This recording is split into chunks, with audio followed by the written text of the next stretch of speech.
What happens when a young punk mocks a quiet veteran in a small-town diner? The old man's calm response hides a past that turns the room silent. The dawn broke over Crestview, New Mexico, with a quiet intensity, painting the sky in hues of amber and rose that spilled across the dusty expanse of Juniper Hollow Road. The air was sharp with the scent of desert sage, mingling with the faint tang of motor oil from the Shell station at the street's end. At the heart of this small town stood the Iron Skillet, a diner that had seen better days, its faded red awning sagging over a neon sign that flickered erratically, the letter S long since extinguished. Inside, the clink of silverware against chipped plates blended with the low murmur of conversation, the sizzle of bacon on the grill, and the occasional burst of laughter from the regulars who treated the place like a second home. In a corner booth by the window, Leonard Hargrove sat alone, his weathered hands wrapped around a steaming mug of black coffee. At 72, Leonard carried the weight of his years in the lines etched deep into his face, each one a silent testament to battles fought and burdens borne. His gray hair was neatly combed, though a few strands fell stubbornly across his forehead, and his denim jacket, faded from years of wear, bore a single bronze star pin on the lapel, a small, understated emblem that glinted faintly in the morning light. To the casual observer, Leonard was just another old man, one of many who drifted through Crestview's quiet streets, unnoticed and unremarkable. But there was a stillness in his posture, a quiet dignity that hinted at a life far richer than the worn booth he occupied. Leonard hadn't come to the Iron Skillet for the coffee, though he'd never admit it tasted like tar. He was here with a purpose, one born of a moment he'd witnessed the day before. A young mother, Marissa Delgado, had stood at the counter, her toddler fussing in a high chair as she fumbled through her purse for change. The cashier, a wiry young man named Tyler Vance with a permanent scowl, had been sharp with her, his voice carrying across the diner as he demanded payment she clearly didn't have. Leonard had watched from his booth, his heart tightening at the sight of her flushed cheeks and trembling hands. He'd slipped a $10 bill onto the counter as he left, covering her meal without a word. Now, he sat with a small envelope in his pocket, containing a few more bills. $20, all he could spare from his pension. He'd learned her name from Carla, the waitress, and he intended to leave the envelope for Marissa anonymously. It wasn't much, but Leonard knew what it was like to carry a load too heavy for one person. He'd seen that same exhaustion in Marissa's eyes, the kind that came from fighting battles no one else could see.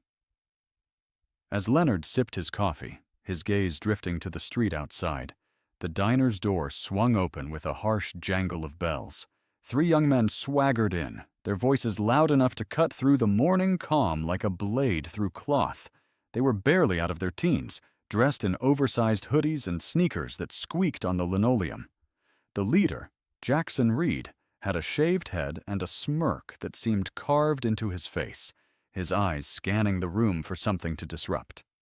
His friends, Devin Cruz and Bryce Tanner, trailed behind, their laughter sharp and mean-spirited. They were the kind of kids who thrived on attention, who saw every quiet moment as an invitation to make noise.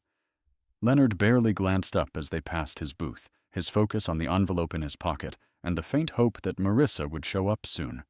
But Jackson's eyes locked onto him, drawn to the bronze star pin like a moth to a flame. "Yo, check out this guy," Jackson said, his voice carrying across the diner. He nudged Devin, who snickered, his eyes glinting with mischief. "What's with the pin, old man? You think you're some kind of war hero or something?" The words hit Leonard like a pebble against a window pane, small but sharp. He'd heard taunts like this before, from kids who thought age was a weakness, who saw his quiet demeanor as an invitation to prod. He took a slow sip of his coffee, his jaw tightening, but he didn't respond. He wasn't here to argue with boys who hadn't lived long enough to know better. He just wanted to leave the envelope and go.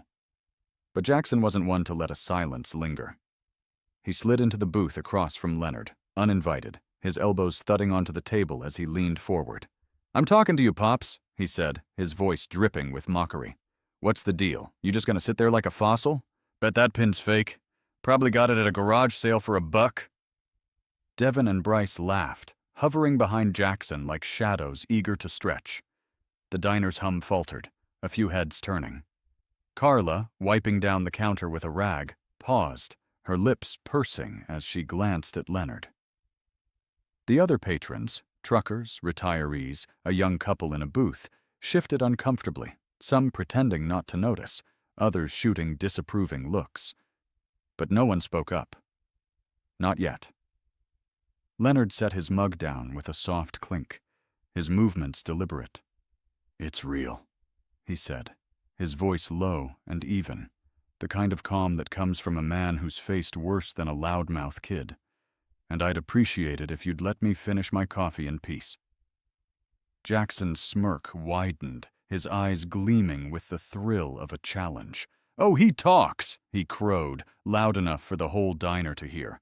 He reached across the table, his fingers brushing the bronze star pin before Leonard could react. "Let me see that thing. Bet it's plastic." Leonard's hand moved faster than anyone expected, gently but firmly pushing Jackson's fingers away. "Don't touch it," he said, his voice still calm, but now edged with something harder, like the glint of steel beneath a worn sheath. His eyes met Jackson's, and for a brief moment the kid's smirk faltered. There was something in Leonard's gaze, something deep and unyielding, like a man who'd walked through fire and come out whole. Jackson recovered quickly, leaning back with a mock salute. "Whoa, easy, soldier," he said, his tone dripping with sarcasm. "Didn't mean to ruffle your feathers, Grandpa." He stood, making a show of dusting off his hands, as if touching Leonard's table had dirtied them. "Come on, boys. Let's leave the war hero to his coffee. Probably needs it to stay awake." The trio sauntered to a table near the counter, their laughter echoing like a discordant melody. Leonard exhaled slowly, his fingers brushing the pin on his jacket. It wasn't just a decoration. It was a piece of his soul, a reminder of the jungles of Vietnam, of the men he'd carried on his back, of the promises he'd made to those who never came home. He wore it not for pride, but for memory, for the weight of what he'd survived. And yet, here was this kid, barely old enough to shave, treating it like a joke. Leonard's lips twitched, not quite a smile. Kids these days, he thought, think they've seen the world because they've got a phone in their pocket. Carla approached his booth, her face creased with worry. "I'm so sorry, Leonard," she said, her voice soft but earnest. "They're just kids. They don't know any better." Leonard looked up at her, his eyes softening. "They'll learn, Carla," he said, his voice carrying the weight of a man who'd seen too many lessons taught the hard way. "Always do." Carla nodded, but her gaze lingered, as if she sensed there was more to Leonard Hargrove than the quiet man in the corner booth. She returned to the counter, her hand still clutching the dish rag, and Leonard's thoughts drifted back to the envelope. Marissa hadn't shown up yet, but he'd wait. Patience was one thing he'd learned in spades. The diner's atmosphere grew heavier as Jackson and his friends settled in, their voices loud and grating. They tossed napkins across their table, snapping at Carla for faster service and making snide comments about the other patrons. "Look at this place," Jackson said, loud enough for everyone to hear. "Bunch of has-beens and wannabes. Bet nobody here's done anything worth a damn." Leonard's fingers tightened around his mug, but he kept his eyes on the window, watching the street for Marissa. He wasn't here to pick fights. He'd fought enough battles for one lifetime. But the kid's words stung, not because they were true, but because they were so carelessly cruel. He thought of the men he'd served with, their faces young and fearless in his memory, now gone or scattered. He thought of the promises he'd made, to live well, to honor them, to never let the world's noise drown out their sacrifice. And here was this boy, mocking it all without a second thought. The door jangled again, and Marissa Delgado stepped inside, her toddler Eli balanced on her hip. She looked even more worn today, her dark hair pulled into a messy bun, her eyes shadowed with fatigue. Her purse hung heavily on her shoulder, and her steps were slow, as if each one took effort. Leonard's heart lifted at the sight of her, but it sank just as quickly when Jackson's voice cut through the air. "Hey, it's the lady who can't pay her bills!" Jackson called out, his tone viciously gleeful.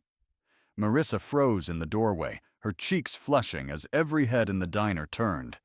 "What's it gonna be today, huh? Gonna beg for scraps again?" Marissa's jaw clenched, but she didn't respond. She moved to a table near the back, setting Eli in a high chair with careful hands that trembled slightly. She rummaged through her purse, pulling out a crumpled $5 bill and a handful of coins, her movements deliberate but strained. Leonard watched, his chest tight. He knew that look, the quiet desperation of someone trying to hold it together while the world watched. Tyler appeared at the counter, his scowl deepening as he leaned forward. "You got the money today, or what?" he said, his voice loud enough to carry. "We ain't running a charity here, lady." "I've got it," Marissa said, her voice tight but steady. She counted out her change, her fingers shaking as she slid the coins across the counter. It wasn't enough, and the silence that followed was deafening. Jackson laughed, leaning back in his chair.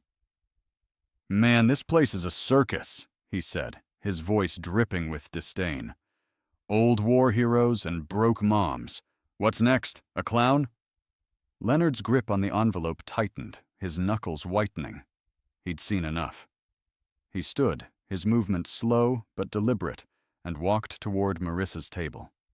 Every eye in the diner followed him, the air thick with anticipation.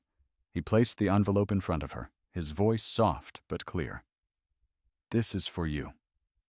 Marissa looked up, her eyes wide with confusion. What is this?"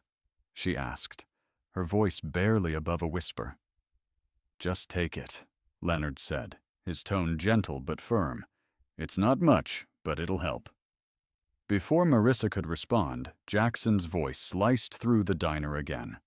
"Oh, look at that! Grandpa's playing hero again," he crowed, his laughter sharp and cruel. "What's in the envelope, Pops? Your life savings? Bet it's a whole $10.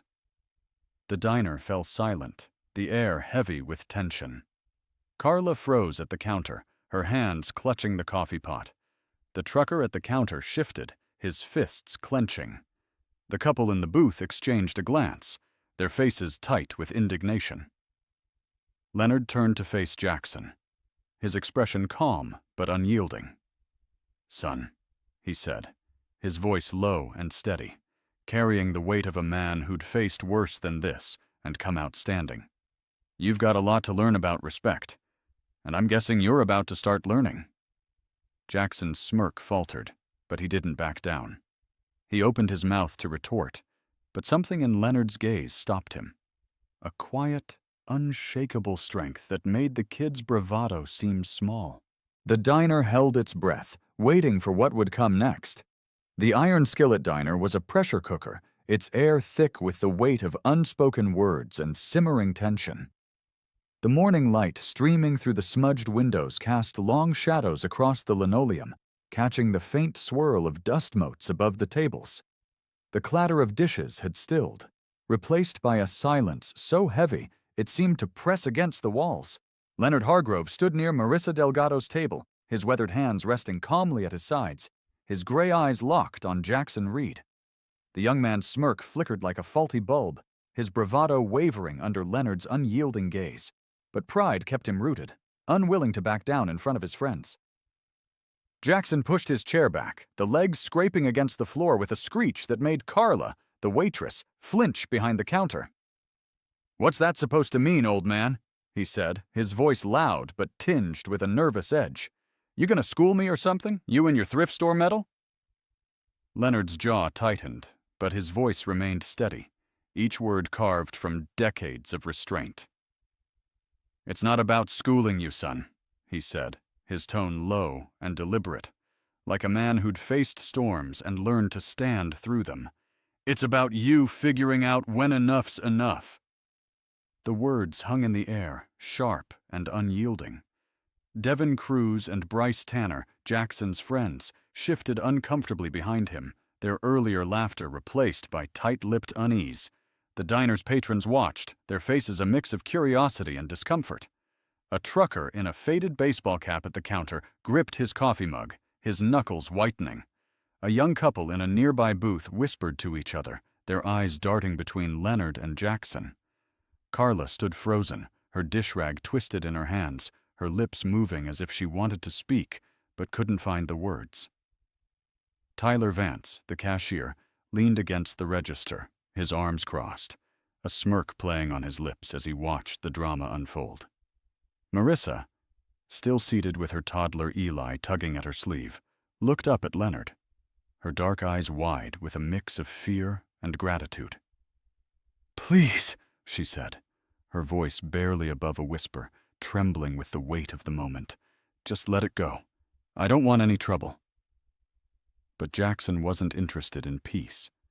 He stepped closer to Leonard, his height looming over the older man, his chest puffed out in a display of dominance that felt hollow in the face of Leonard's calm. "You think you're tough, huh?" Jackson said, his voice rising, each word a challenge. "Bet you haven't thrown a punch since Eisenhower was president."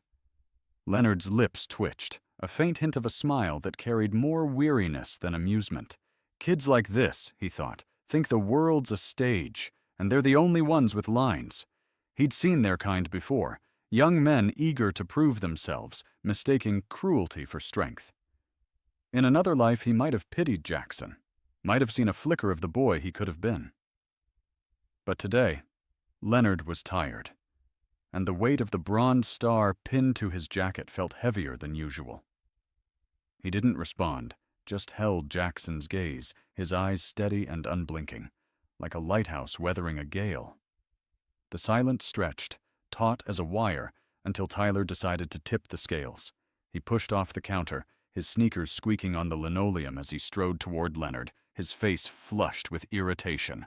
"All right, that's enough," he snapped, jabbing a finger at Leonard. "You're causing a scene, old man. Time to hit the road." Leonard raised an eyebrow, his expression unruffled. "I paid for my coffee," he said, his voice calm but laced with a quiet defiance. "I'm not causing anything."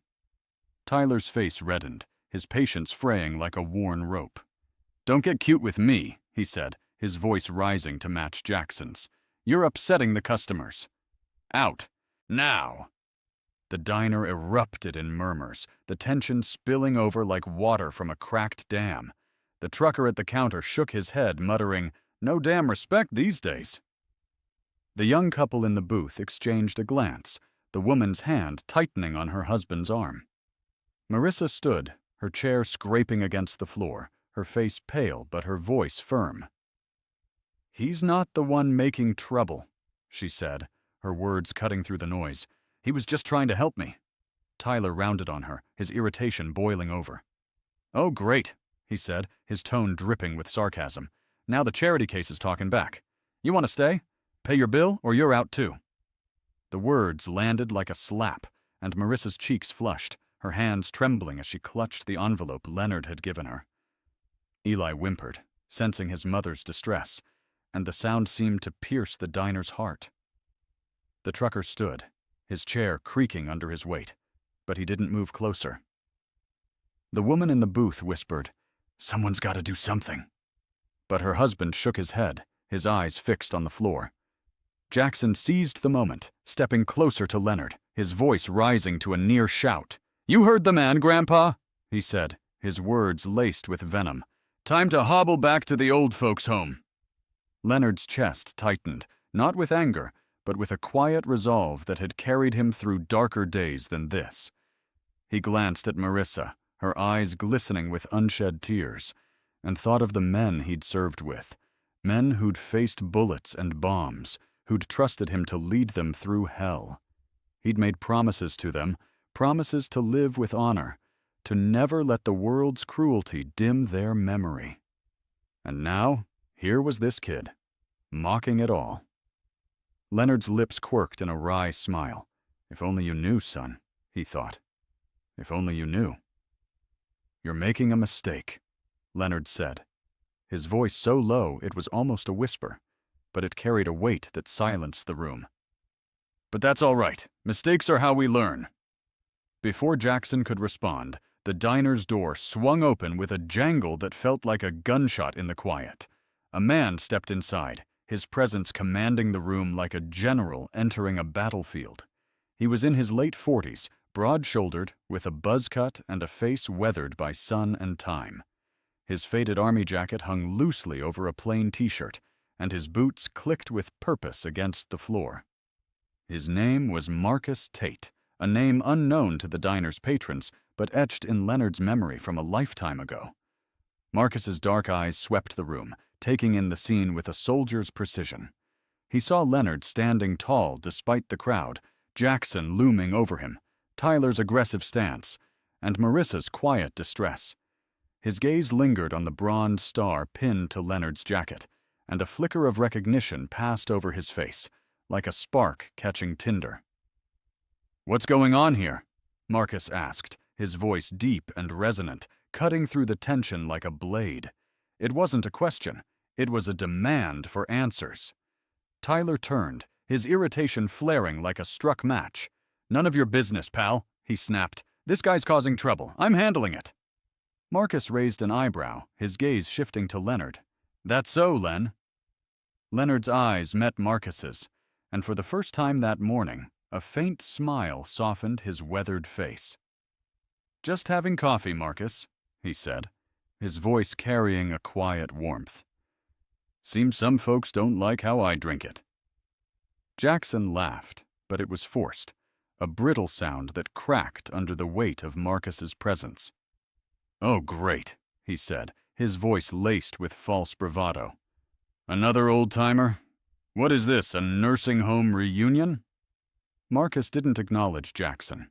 He stepped closer to Leonard, his broad frame a silent barrier between the older man and the others. "You all right?" he asked, his tone softer now, meant only for Leonard. "I'm fine," Leonard said, his voice steady. "Just waiting for these boys to figure out what's what." Tyler, sensing his authority slipping, pointed at Marcus, his finger trembling slightly.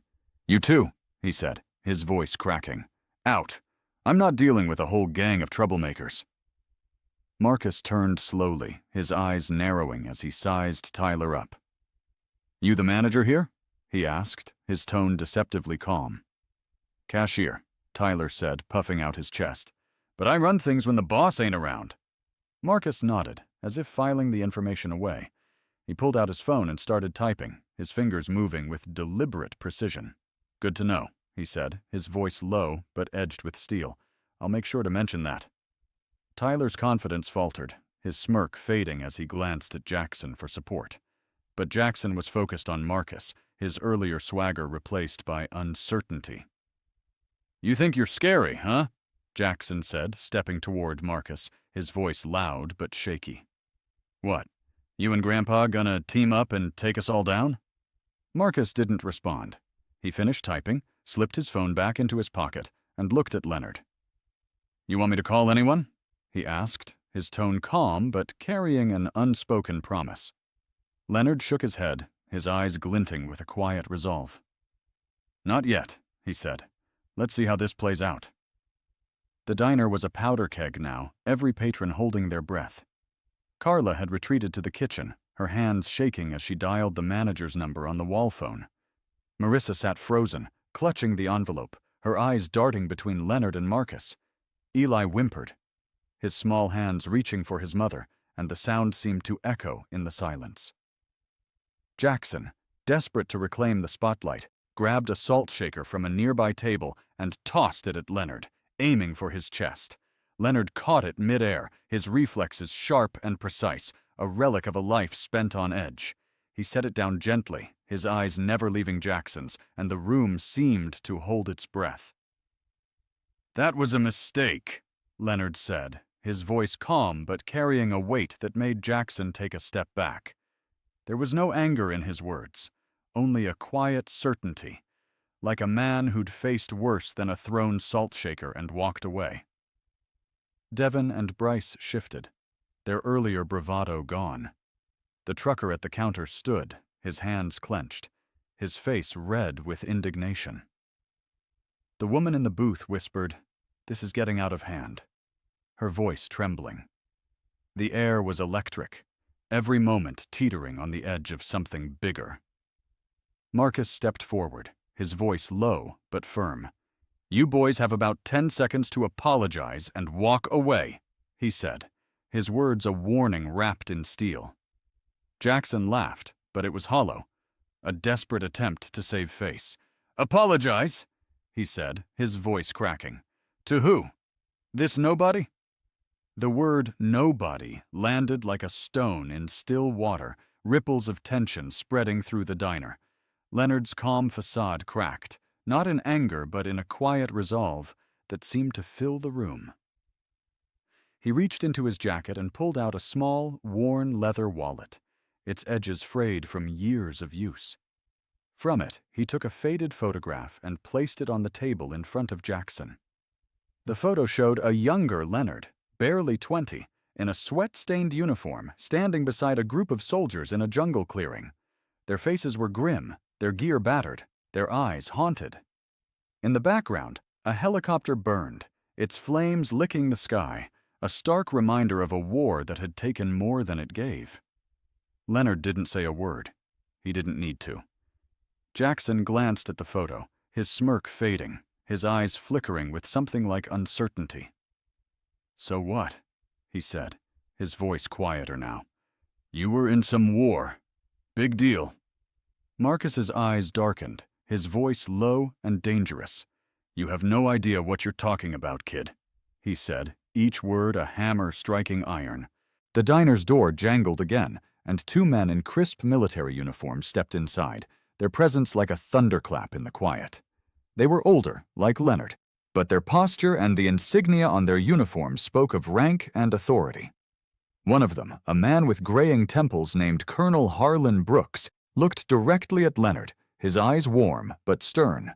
"Captain Hargrove," he said, his voice carrying across the diner, clear and commanding. "Didn't expect to find you in the middle of a mess like this."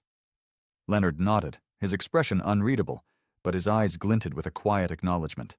"Just having coffee, Colonel," he said, his voice steady, a faint smile tugging at his lips. The Iron Skillet diner stood suspended in a moment of profound stillness, as if the world itself had paused to witness the unfolding drama. The morning light filtered through the diner's smudged windows, casting a golden glow across the worn linoleum where specks of dust danced in the air like silent spectators. The clatter of dishes, the hum of conversation, the sizzle of the grill, all had faded into a hushed reverence, broken only by the faint creak of a chair as someone shifted uncomfortably. At the center of it all stood Leonard Hargrove, his weathered hands resting calmly on the table, his gray eyes steady and unyielding. The faded photograph of his younger self, a soldier in a burning jungle, lay before him, its edges worn but its truth undeniable. Two military officers filled the doorway, their crisp uniforms a stark contrast to the diner's faded charm. Colonel Harlan Brooks, his graying temples lending him an air of seasoned authority, surveyed the room with a gaze that could silence a storm. Beside him, Major Quentin Lyle stood with a quieter intensity, his hand resting lightly on the radio clipped to his belt, his eyes scanning the crowd with a soldier's precision. Their arrival was like a thunderclap, shifting the diner's atmosphere from tense to electric, as if the very walls braced for what would come next. Jackson Reed stood frozen, his earlier bravado crumbling like dry clay under the weight of the officer's presence. His friends, Devin Cruz and Bryce Tanner, shrank back, their eyes darting toward the exit as if it might swallow them whole. Tyler Vance, the cashier, clutched the edge of the counter, his face pale, his earlier smirk replaced by a nervous twitch. Marissa Delgado sat at her table, her toddler Eli clinging to her arm, her dark eyes wide with a mix of awe and apprehension. The envelope Leonard had given her lay unopened before her, a quiet symbol of his kindness in a room roiling with conflict. Colonel Brooks stepped forward, his boots clicking with measured precision against the floor. "Captain Hargrove," he said, his voice warm but commanding, carrying across the diner like a flag unfurling. "You all right?" Leonard nodded, his expression calm, though his eyes held a flicker of something deeper. Gratitude, perhaps, or recognition of a bond forged in harder times. "Just a misunderstanding, Colonel," he said, his voice steady, with a faint trace of wry humor. "Nothing I haven't seen before." Marcus Tate, the broad-shouldered man in the faded army jacket, stood beside Leonard, his arms crossed, his presence a silent pillar of support. His dark eyes flicked between the officers and Jackson, a quiet warning in their depths.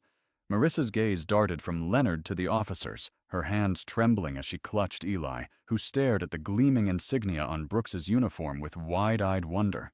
The other patrons watched, their faces a tapestry of emotions: indignation, curiosity, and, for some, a dawning respect. Brooks turned to Leonard, his brow furrowing slightly. "Care to fill me in, Captain?" he asked, his tone inviting but firm, like a man accustomed to getting answers. Leonard gestured toward Jackson and his friends, his movements deliberate. "These young men seem to think my service is a punchline," he said, his voice low but carrying a weight that filled the room. "And this gentleman," he nodded toward Tyler, "decided I didn't belong here because I spoke up for someone else." Jackson shifted, his face flushing red, his earlier confidence gone like smoke in the wind. "I didn't mean nothing by it," he muttered, his voice barely audible, his eyes fixed on the floor. "Just messing around." Major Lyle stepped forward, his eyes narrowing as he fixed Jackson with a look that could cut through steel. "Messing around?" he repeated, his voice sharp and unyielding. "You think it's funny to disrespect a man who earned a Bronze Star for pulling his squad out of an ambush? A man who carried wounded men through a hail of bullets while you were still learning to tie your shoes." The words landed like a hammer, and the diner seemed to hold its breath. The trucker at the counter straightened, his hands unclenching, his face tight with emotion. The young couple in the booth exchanged a glance, the woman's eyes glistening with unshed tears. Carla, who had emerged from the kitchen, stood frozen, her dish rag forgotten, her lips parted in quiet shock. The photograph on the table seemed to glow in the morning light, its image of a young Leonard and his brothers in arms, a silent rebuke to Jackson's careless words. Jackson swallowed hard, his eyes flickering to the photo, then away. "I didn't know," he said, his voice cracking, barely above a whisper. "How was I supposed to know?" Leonard's gaze softened, not with pity, but with the weary understanding of a man who'd seen too many mistakes to hold a grudge. "You could have asked," he said, his voice quiet but firm. "Or you could have just let me drink my coffee." His lips twitched in a faint smile, a touch of irony that spoke to a lifetime of patience tested and earned. Brooks turned to Tyler, his expression hardening.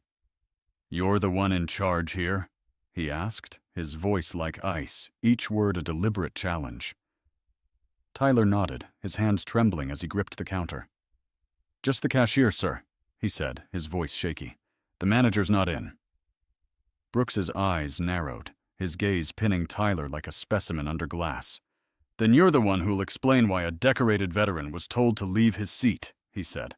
"I'm guessing your boss will want to hear about this. And so will I." Tyler's face drained of color, his earlier bravado gone. "I didn't know who he was," he stammered, his voice barely audible. "I just thought—" "That's the problem," Marcus interjected, his voice low but cutting, like a blade sliding from its sheath. "You didn't think at all." The diner's door jangled again, and a woman pushed her way inside, her presence like a gust of wind through a still room. Sylvia Navarro, a retired nurse with steel-gray hair and a fire in her eyes, scanned the scene with a fierceness that made even Jackson flinch. She'd known Leonard for decades, had bandaged his cuts when he'd come home from the war, had shared coffee with him on quiet mornings when the world felt heavy.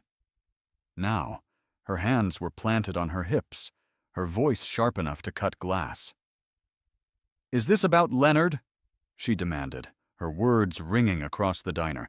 "Because if anyone's giving him trouble, they're going to answer to me, and I don't take kindly to fools." Leonard's lips curved in a faint smile, the first real warmth he'd shown all morning. "Appreciate it, Sylvia," he said, his voice soft but firm. "But I think we've got it handled." Sylvia wasn't appeased. She pointed at Jackson, her finger trembling with righteous anger. "You ought to be ashamed, picking on a man like Leonard Hargrove," she said, her voice rising. "Do you even know what he's done for this country? For people like you?" Jackson looked like he wanted to sink through the floor, his eyes darting between Sylvia and the officers. Devon and Bryce had already edged toward the door, their heads down, their earlier bravado gone. The trucker at the counter stepped forward, his voice booming across the diner. "Kid, you picked the wrong man to mess with," he said, his face red with indignation. "That man's a hero, and you're out here acting like a clown." A murmur of agreement rippled through the diner, growing into a chorus of voices. The woman in the booth stood, clapping slowly, her eyes shining with emotion. Her husband joined her, then the trucker, then others, until the sound filled the room like a wave crashing ashore. It was a sound of respect, of indignation, of a community waking to the truth of the man in their midst. Colonel Brooks raised a hand, and the applause fell silent, the diner holding its breath. "Captain Hargrove doesn't need your applause," he said, his voice clear and steady. "He didn't serve for that, but he deserves your respect, and so does every man and woman who's worn the uniform." He turned to Jackson, his gaze unyielding. "You've got a choice, son," he said. "Walk out of here and think about what you've done. Or stay and make this right." Jackson hesitated, his eyes darting between Leonard, the officers, and the crowd now watching him. His shoulders slumped, his voice barely a whisper. "I'm sorry," he said, the words forced but genuine. "I didn't mean it." Leonard looked at him, his expression calm, his eyes searching Jackson's face for something, regret, perhaps, or the flicker of a lesson learned. "Apology accepted," he said simply, his voice steady. "Now go on." Jackson didn't need to be told twice. He and his friend slipped out the door, their heads down, the crowd outside parting to let them pass. The locals had gathered now, drawn by the sight of military uniforms and the whispers of trouble inside. Their faces were a mix of curiosity and disapproval, their murmurs following Jackson like a shadow. Brooks turned to Tyler, pulling a card from his pocket and handing it to him. "Give this to your manager," he said, his voice cold. "Tell him to call me, and you might want to start looking for a new line of work." Tyler nodded, his hands shaking as he took the card, his earlier arrogance replaced by fear. He retreated to the counter, his head bowed, the weight of the moment pressing down on him. Leonard turned to Marissa, who was still clutching the envelope, her eyes glistening with tears. "You keep that," he said softly, his voice warm and steady.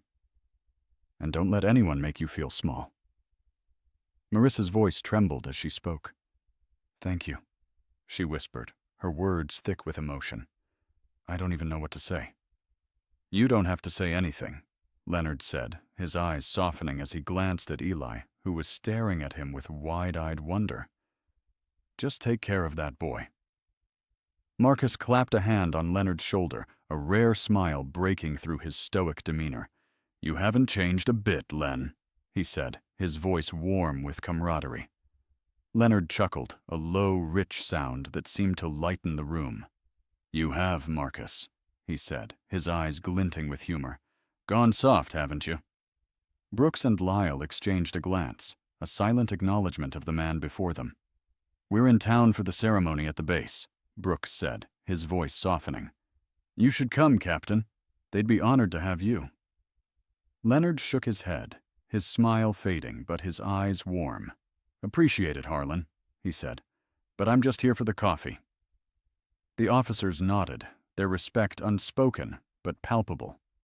The diner erupted in applause again, louder this time, a sound that seemed to shake the walls. Leonard didn't acknowledge it.